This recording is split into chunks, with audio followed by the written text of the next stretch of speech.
6월 29일 교회 소식입니다.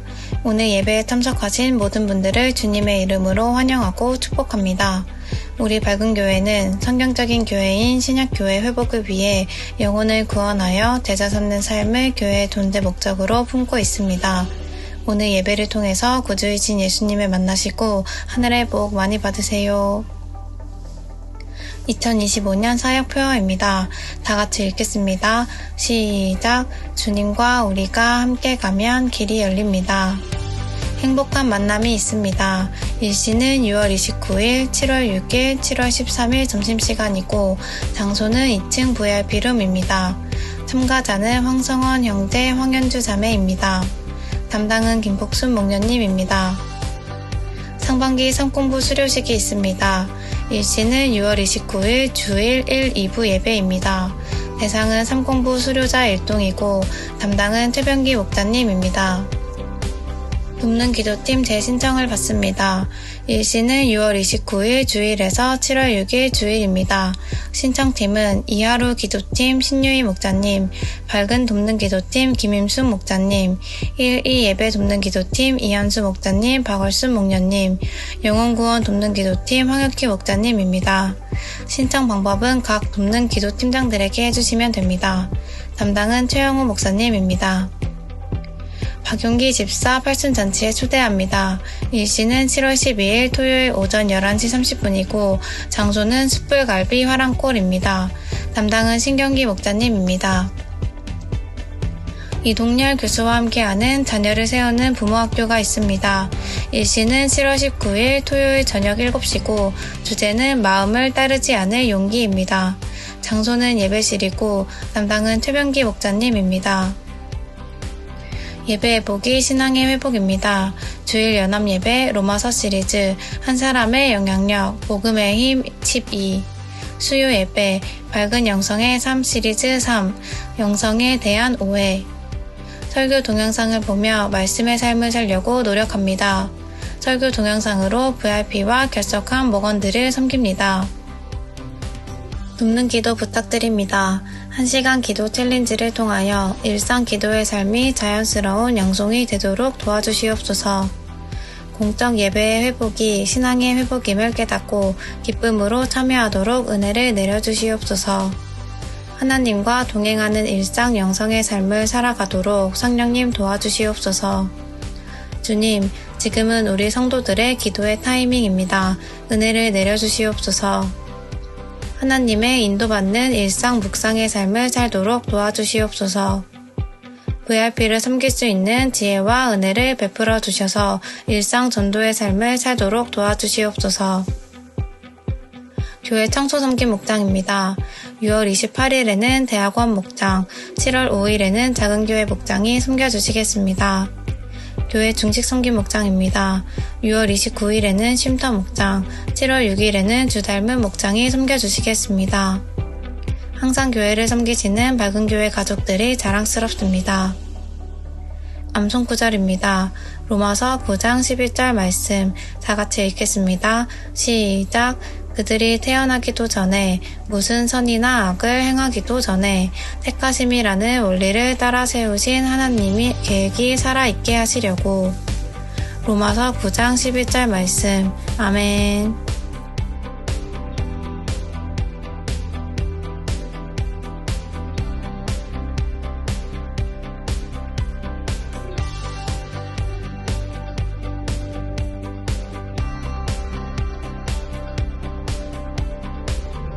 이번 한 주간도 주님 안에서 승리하세요. 감사합니다.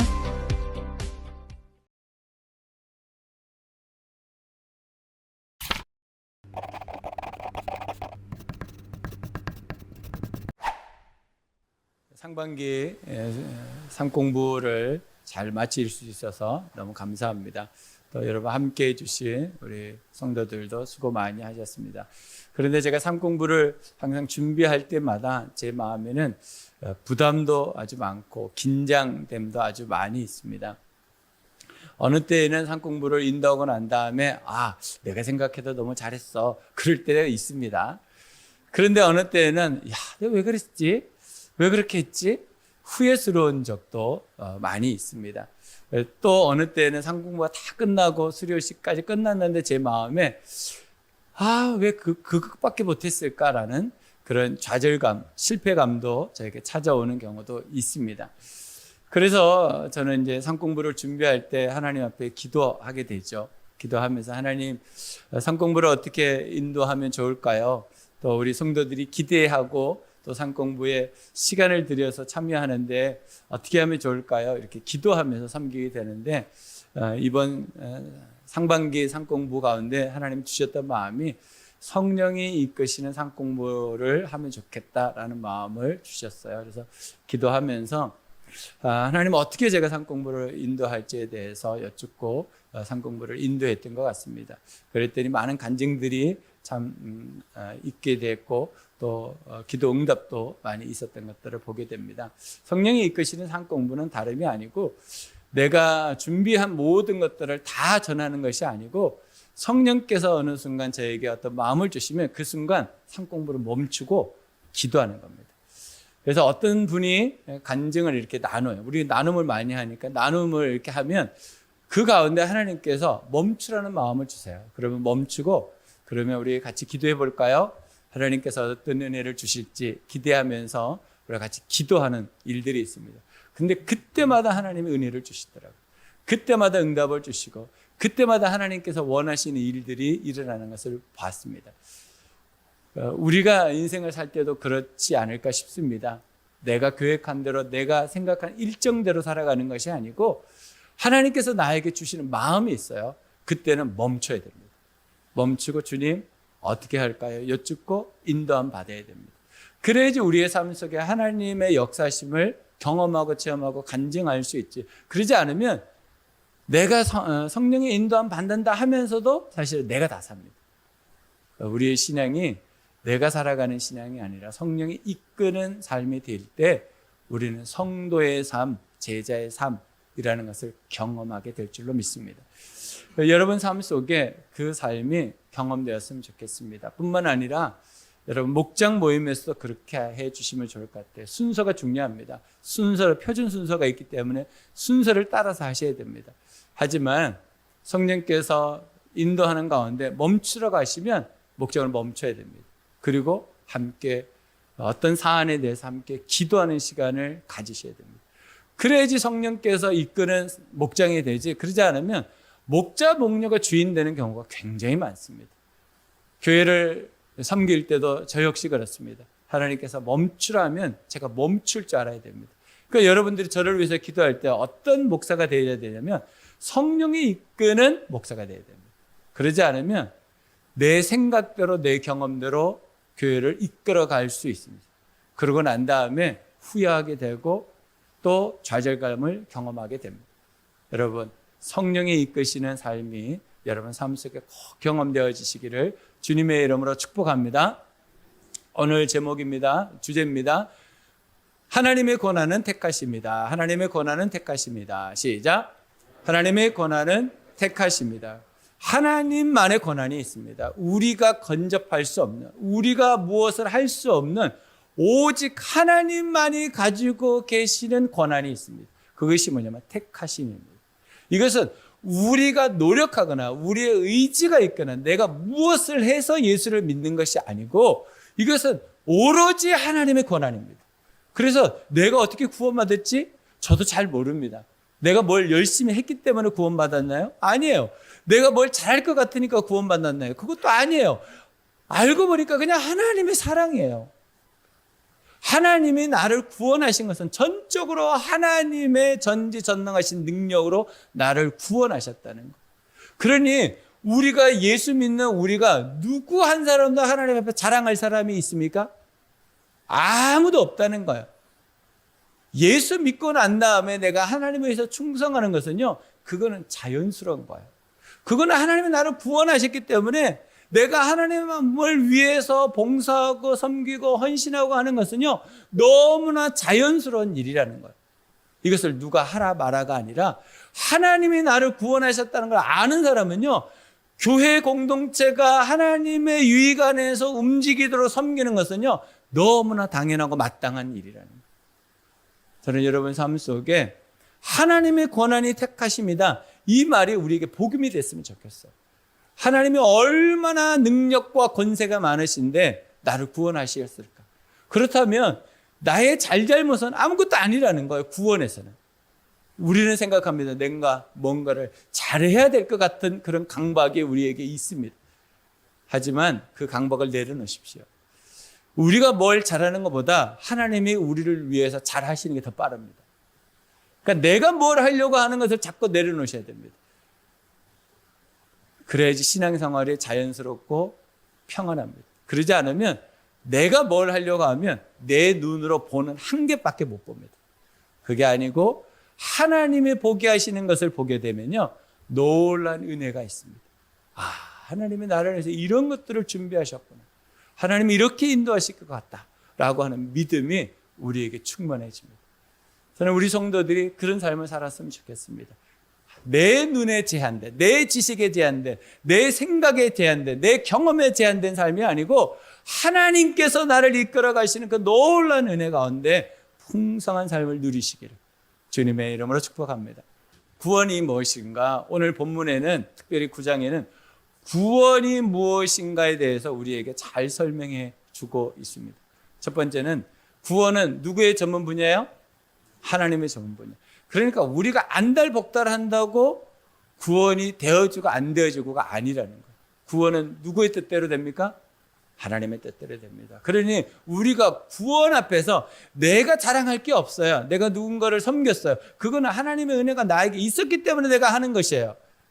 그러니까 우리가 구호를 외쳐서 전도하는 것이 아니고 내가 이것을 해야 되겠다라는 결단이 아니라 하나님의 은혜가 우리에게 와야지 전도가 됩니다. 그러니까 전문 분야는 하나님 거예요. 우리의 전문 분야가 아니에요. 구원은요, 오직 하나님께만 있습니다. 우리의 것이 아닙니다. 하나님은 절대 공정하십니다. 그런데 가끔씩 여러분 하나님의 공정하지 않다고 느끼실 때가 있죠. 그때가 언제입니까? 하나님 공정하지 Recording in progress. 우리가 열심히 노력하고 최선을 다해 살고 내가 뭔가를 부족함이 없이 한 것 같은데 결과물을 보니까 뭐예요? 뭐가 없어. 손이 잡히는 것도 없고 사람들에게 인정받는 것도 없고. 그러면 하나님을 향해서 이렇게 말하죠. 하나님은 불공정하시다. 불공평하시다. 하나님 왜 이러시지? 우리가 이해가 안 될 때가 참 많습니다. 이런 경우도 있지 않겠어요? 제가 운전을 하면서 그런 경우를 경험하는데 저도 사고를 내기도 하고 사고를 당하기도 하는데 진짜 제 선을 잘 따라서 가는데 갑자기 와서 툭 박아요. 그러면 우리가 하나님 앞에 하나님 제가 뭘 잘못했습니까? 우리의 머릿속에는 그럴 수 있어요. 하나님 제가 뭘 잘못했나요? 왜 이렇게 하시죠? 근데 그게 하나님 안에서 순수하게 바뀌면 좋은데 나중에 원망과 불평으로 바뀌면 어떻게 됩니까? 하나님은 불공정, 불공평하시다고 생각합니다. 근데 이 생각이 어디까지 이어지냐면 저 사람은 구원받아서는 안 될 사람 같은데 왜 저 사람까지 구원하시지? 그러면 그 사람이 나를 향해서 이렇게 말해요. 저 사람이 구원받을 사람이 아닌 것 같은데 저 사람이 왜 구원받지? 그러면 우리 이 공동체는 어떻게 됩니까? 하나님이 불공정, 불공평으로 다 구원받은 거예요. 그게 얼마나 안타깝습니까? 우리의 기준으로 보면, 우리의 눈으로 보면 항상 부족함이 기준이 됩니다. 하나님은 실수가 없죠. 하나님이 실수하십니까? 실수 없습니다. 그런데 우리는 하나님이 실수하신다라고 생각할 때도 있습니다. 왜요? 내가 보니까 하나님이 가끔 실수하시는 것 같아. 하나님 왜 저렇게 하시지? 내 이해가 하나님을 이해를 못하는 거예요. 하나님 왜 내 인생을 이렇게 만드시지? 하나님 우리 자녀들의 인생을 왜 이렇게 만드시지? 이해가 안 될 때가 있어요. 그러면 하나님은 뭐라고 생각하세요? 하나님은 실수하신다. 하나님은 실수하신 거예요. 그거는 하나님 이거는 아무리 생각해봐도 제가 아무리 제 머리로 아무리 생각해봐도 하나님 이건 아닌 것 같아요. 그 말이 하나님은 실수하셨다라고 합니다. 하나님은 실수하지 않으십니다. 하나님은 전지전능하시죠. 모든 것을 아시고 모든 것을 하신다. 이게 전지전능입니다. 근데 하나님은 우리에게 있어서 어느 경우에는 전지전능하지 않으십니다. 그래서 어느 경우에는 하나님은 부족하다고 생각해요. 그러니까 누구의 능력이 필요하다고 생각해요? 나의 능력이 필요하신 분이라고 생각해요. 그러니까 우리가 헌금도 마찬가지입니다. 헌금을 어떻게 해야 한다고 말하죠? 헌금은 두 종류로 사람들이 말해요. 헌금을 한다. 헌금을 한다 이렇게 말해요. 그건 자기 중심입니다. 헌금은 드리는 겁니다. 원래 내게 아니죠. 하나님이 주셔서 내가 하나님께 올려드리는 거죠. 그러니까 내 중심으로 뭔가를 자꾸 생각하면 하나님은 항상 부족하세요. 그래서 내가 도와주지 않으면 안 될 분처럼 생각하실 때가 많이 있습니다. 하나님은 어떤 분이세요? 전적으로 은혜로우신 분이에요. 하나님은 우리를 향해서 강제를 향하시거든지 억지로 뭘 하게 하시든지가 아니라 하나님은 제일 잘하시는 게 뭐냐면 참고 참는 것을 제일 잘하세요. 그래서 지금도 참고 계세요. 어느 순간에 제가 봤을 때 저 사람 이제 그냥 번개 하나 탁 던지면 정신 바짝 차릴 것 같은데 그럴 때가 있어요. 여러분은 없어요? 저만 그래요? 저 일본 번개 하나 탁 떨어지면 정신 바짝 차릴 것 같은데 그럴 때가 있잖아요. 북한 그럴 때가 있잖아요. 우리가 보기에는 그럴 때가 있어요. 저 사람이 이렇게 하면 정신 바짝 차려. 그렇지 않아요. 근데 하나님이 그 사람을 향해서도 어떻게 하세요? 참으시더라고요. 그러니까 그 사람이 버릇이 습관이 잘못되어도 하나님은 어떻게 하세요? 참으시다. 내 기준에서는 미칠 것 같아. 이렇게 하면 될 것 같은데 저렇게 하면 될 것 같은데 하나님이 그 순간에도 참으시더라고요. 하나님은요 은혜로우신 분이에요. 그러니까 내 기준으로 이 세상이 운영된다 다 죽죠. 살아남을 사람은 누가 있습니까? 자기도 죽죠. 하나님은 은혜로운 분이십니다. 하나님은 엄청난 헌신을 우리에게 보여주신 분이죠. 우리가 그냥 구원받은 거죠. 우리 입장에서는 공짜입니다. 구원은 공짜입니다. 근데 하나님 입장에서는 엄청난 헌신을 하신 거예요. 자기 아들을 십자가에서 죽인다. 자기 눈앞에서 자기가 만든 피조물들이 창조주를 죽이고 있는 거예요. 그런데도 아무 소리도 하지 않으세요. 침묵하세요. 보기만 하세요. 여러분, 하나님 입장에서는요, 우리가 구원받는 것은요, 엄청난 헌신을 하신 거예요. 우리 입장에서는 공짜입니다. 그러다 보니까 우리가 하나님 앞에서 살아가는 구원이 너무 값싼 구원이 되는 경우가 많습니다. 여러분, 나는 이제 구원받았으니까, 나는 이제 천국 갈 수 있으니까 막 살면 됩니까? 안 됩니까? 확실합니까? 진짜 그렇습니까? 아닌 것 같은데. 여러분, 정말 내가 구원받은 사람이라면 거룩한 삶이 우리에게 보여야 됩니다. 하나님을 향해서 하나님이 원하시는 삶을 내가 살아가려고 노력해야 됩니다. 그런데 나 이제 구원받았어. 나 이제 죽어도 천국이야. 너무 좋은 믿음이죠. 그렇다면 내 현실 속에서, 내 일상 속에서 그게 보여야 된다는 거예요. 그래야지 구원받은 사람이죠. 성경은 우리에게 이렇게 말합니다. 믿느냐? 그러면 행함을 보여라. 행함을 보이지 않는 그 믿음은 죽은 믿음이다. 여러분, 이 말씀 생각나십니까? 여러분, 구원은 하나님 입장에서 엄청난 헌신을 통해서 우리에게 주신 은혜입니다. 은혜. 그러니 우리가 그 은혜를 생각한다면 하나님 앞에서 온전한 삶을 살아가야 되는 것입니다. 배은망덕이라는 사자성어를 아십니까? 우리가 하나님 앞에서 그렇게 살아갈 수도 있습니다. 여러분의 삶 속에 하나님을 향해서 정말 하나님이 엄청난 헌신을 하셨음을 인정하고 하나님 앞에서 충성한 삶을 살아가시기를 주님의 이름으로 축복합니다. 로마서 8장 30절입니다. 하나님께서는 이미 정하신 사람들을 부르시고 또한 부르신 사람들을 의롭게 하시고 의롭게 하신 사람들을 또한 영화롭게 하셨습니다. 하나님께서 말씀하시는 거예요. 하나님이 우리를 어떻게 하셨다고요? 부르셔서 그것을 미리 정하셨어요. 우리가 알지도 못하는 그 시간, 우리가 태어나기도 전에 나는 너를 구원하겠다라고 정해 주셨다는 거. 그리고 어떻게 하셔요? 의롭게 하셔요. 우리를 거룩하게 만들어 가시는 거. 이걸 성화라 그래요. 그리고 우리를 어디까지 인도하세요? 영화. 완전히 죄가 없는 상태. 이 세상을 사는 동안은 우리가 죄를 가지고 살아갈 수도 있습니다. 그래서 우리는 무엇을 추구하냐면 예수 그리스도의 성품을 따라 거룩한 사람이 되려고 노력하는 삶을 살아가는 거죠. 그것을 우리가 말씀 순종 이렇게 말합니다. 우리는 그렇게 살아가야 되는 것이죠. 골로새서 1장 16절로 18절입니다. 만물이 그분 안에서 창조되었습니다. 하늘에 있는 것들과 땅에 있는 것들, 보이는 것들과 보이지 않는 것들, 왕권이나 주권이나 권력이나 권세나 할 것 없이 모든 것이 그분으로 말미암아 창조되었고 그분을 위하여 창조되었습니다. 그분은 만물보다 먼저 계시고 만물은 그분 안에 존속합니다. 그분은 교회라는 몸의 머리이십니다. 그는 근원이시며 죽은 사람들 가운데서 제일 먼저 살아나신 분이십니다. 그분이 만물 가운데 으뜸이 되시기 위함. 예수님에 대해서 얘기하는 거거든요. 예수님도 창조의 그 시기에 예수님도 함께 계셨다. 그 얘기를 하시면서 예수님으로 말미암아 모든 세상이 만들어졌는데 그 예수님, 창조주이신 예수님의 우리를 위해서 십자가에 죽으시고 제일 먼저 살아나셨다. 근데 그분이 이제는 교회의 머리가 되셔서 우리가 하나의 공동체로 예수님을 닮아가도록 우리를 불러주셨다. 그 얘기를 바울이 골로새 지역의 편지를 보내면서 하는 얘기예요.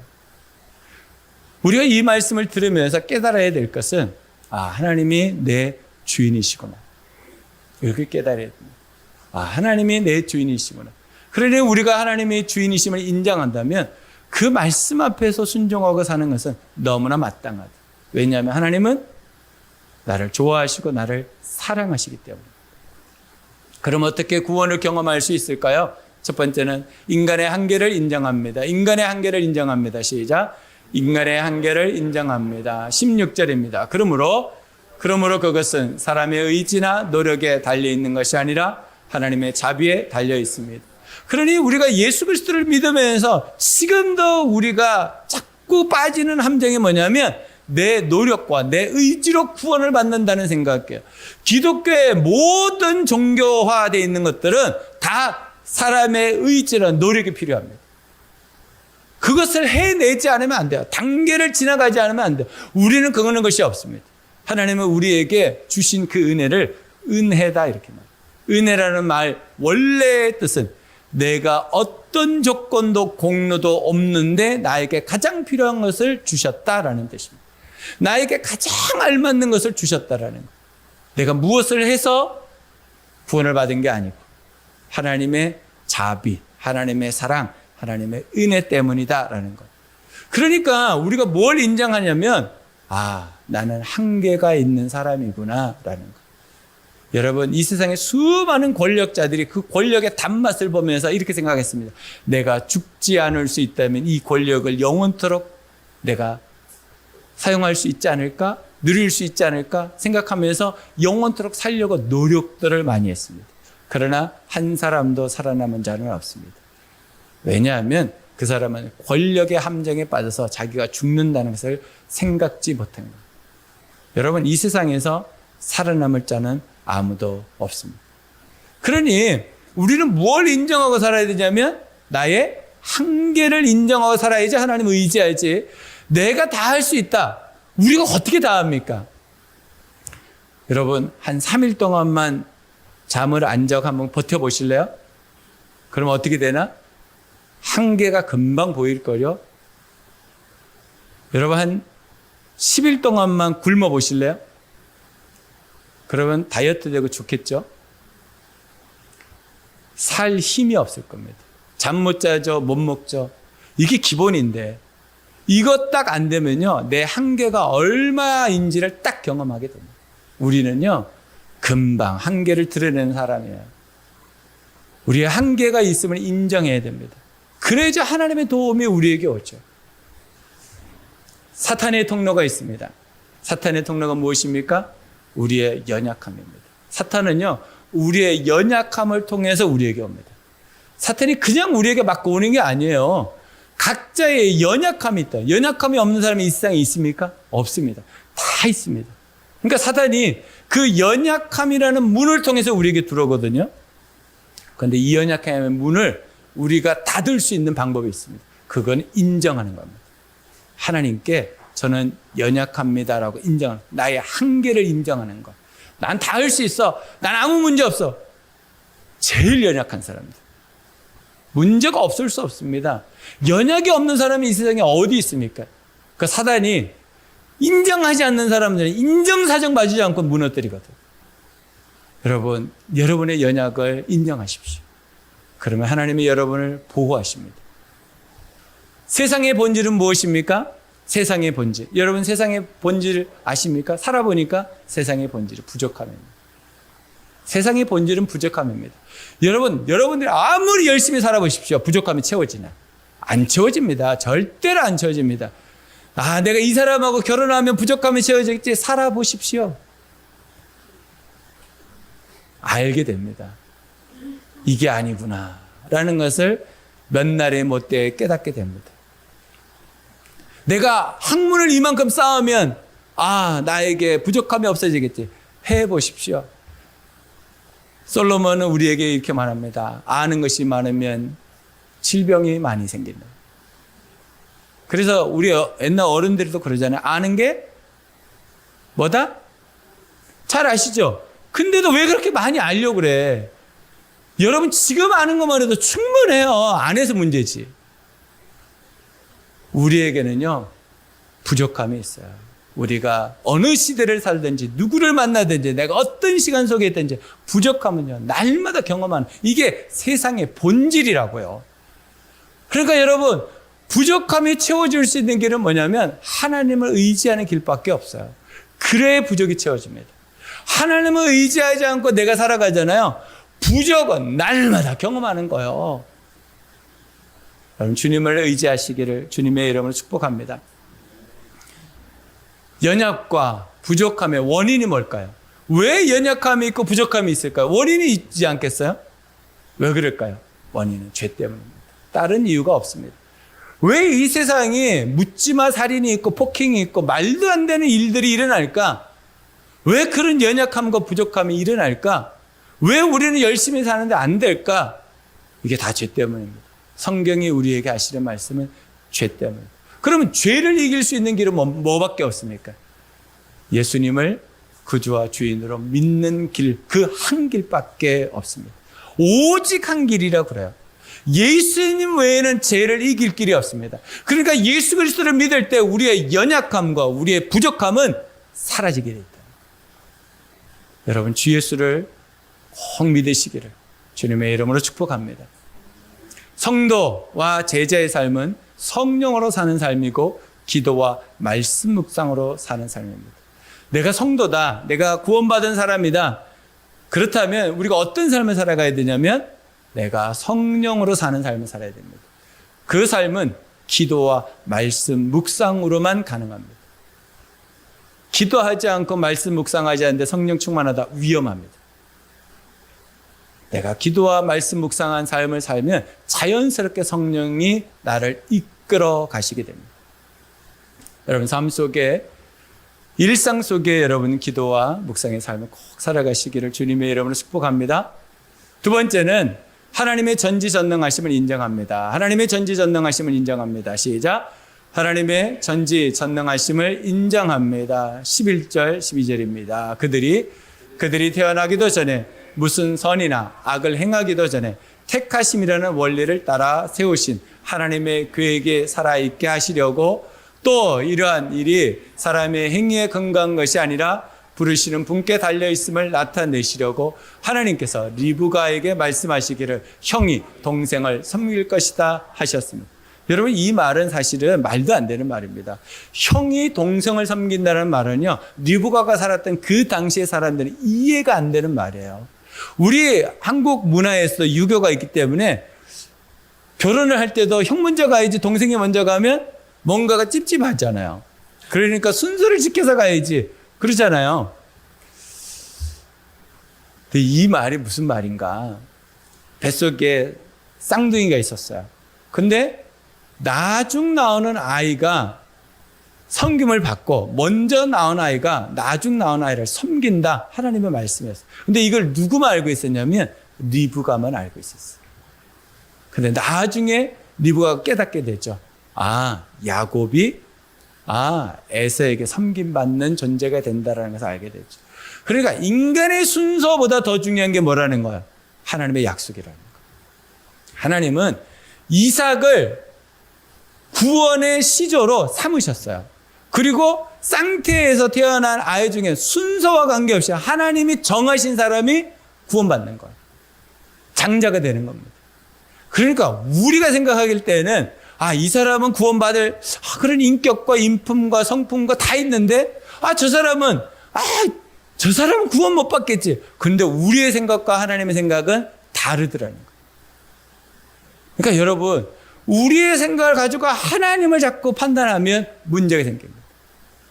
하나님은 전지전능하십니다. 기본적으로 이게 우리에게 믿음이 있을 때 하나님의 말씀대로 살 수 있습니다. 전지전능하시다라는 말씀이 나에게 올 때 기도가 되어집니다. 전지전능하신 하나님이라고 믿지 않는데 어떻게 기도가 되겠습니까? 절대로 기도 못합니다. 기도하는 것 같지만 내 하소연 한풀이만 하는 겁니다. 정말 전지전능하시다면 기도 안 하는 자체가 이상한 겁니다. 우리의 삶 속에 하나님의 전지전능하심을 믿고 살아가시기를 주님의 이름으로 축복합니다. 하나님은 어떤 분이십니까? 하나님은 완전하신 분입니다. 부족이 전혀 없는 분이세요. 하나님에겐 연약함이 전혀 없으십니다. 그러니 우리가 가지고 있는 연약함, 부족함을 누구에게 가지고 나오면 돼요? 전지전능하신 완전하신 하나님께 가지고 나오면 주님이 도와주신다. 우리는 이것을 확신합니다. 하나님은 어떤 분이세요? 하나님은 충만하신, 부족함이 조금도 없다는 것. 그러니 우리가 하나님 앞에 기도하는 것이죠. 하나님은 모든 것을 하시고 모든 것을 하실 수 있으니까 그분의 충만하심을 믿고 우리가 기도합니다. 그런데 사단은 우리를 그냥 두지 않습니다. 사단은 어떻게 합니까? 거짓말을 통해서 우리를 넘어뜨립니다. 거짓말에 속지 말아야 됩니다. 사단의 최고의 무기가 거짓말입니다. 요한복음 8장 44절입니다. 너희는 너희 아비인 악마에게서 났으며 또 그 아비의 욕망대로 하려고 한다. 그는 처음부터 살인자였다. 또 그는 진리 편에 있지 않다. 그것은 그 속에 진리가 없기 때문이다. 그가 거짓말을 할 때는 본성에서 그렇게 하는 것이다. 그는 거짓말쟁이며 거짓의 아비이기 때문이다. 사단은요, 시작이 거짓말이고 과정이 거짓말이고 끝이 거짓말이에요. 그러니까 모든 것이 거짓말입니다. 그런데 우리가 그 거짓말을 동의해버리는 순간이 있어요. 그때가 언제냐면 내 힘으로 하려고 할 땐 동의합니다. 내 힘으로 하려고 하면 사단의 거짓말을 동의할 수밖에 없어요. 동의해야지 내 힘으로 내가 뭔가를 할 수 있다는 생각을 합니다. 여러분, 거짓말에 속지 마십시오. 하나님은 완전하시고 충만하십니다. 부족이 전혀 없으십니다. 구원의 확신을 위한 세 가지 적용이 있는데 첫 번째가 묵상의 삶으로 같이 읽습니다. 묵상의 삶으로 진실과 진리를 찾습니다. 하나님의 말씀 외에는요, 진실이 없고 진리가 없습니다. 이 세상의 말들은요, 그럴듯하지만 거짓이 충만합니다. 하나님의 말씀은요, 진실과 진리입니다. 두 번째는 성령의 인도하심을 받기 위해 뭐 합니까?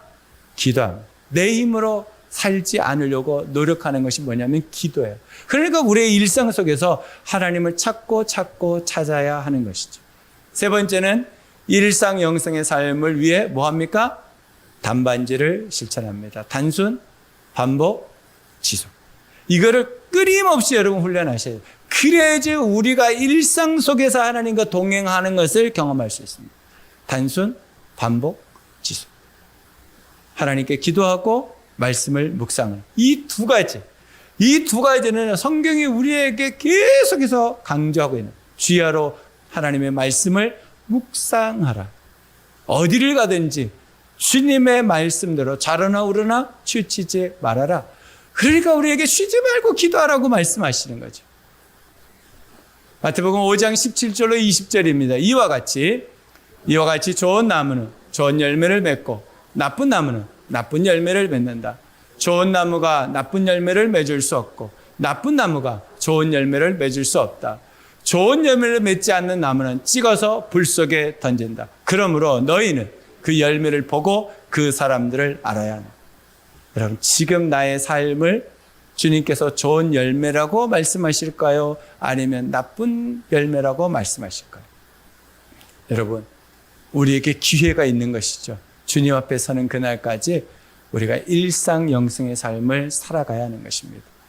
그래서 주님 앞에 기도와 말씀의 삶을 지속해 가는 것입니다. 그럴 때 우리는 좋은 나무로서 좋은 열매를 맺게 될 것입니다. 여러분, 주님께서 우리를 택하신 이유가 이겁니다. 나쁜 나무가 아니다 너희들은. 착각하지 마라. 거짓말에 속는 거거든요. 에라 모르겠다. 그렇게 살지 마십시오. 이왕 이렇게 된 건 아이 모르겠어 라고 살지 마십시오. 여러분 좋은 나무입니다. 그러니까 여러분 좋은 열매를 맺을 수 있는 사람들입니다. 여러분 삶 속에 일상영생의 삶을 살아갈 수만 있다면 하나님께서 여러분들과 동행하시고 좋은 열매를 맺게 하실 줄로 믿습니다. 기도하겠습니다.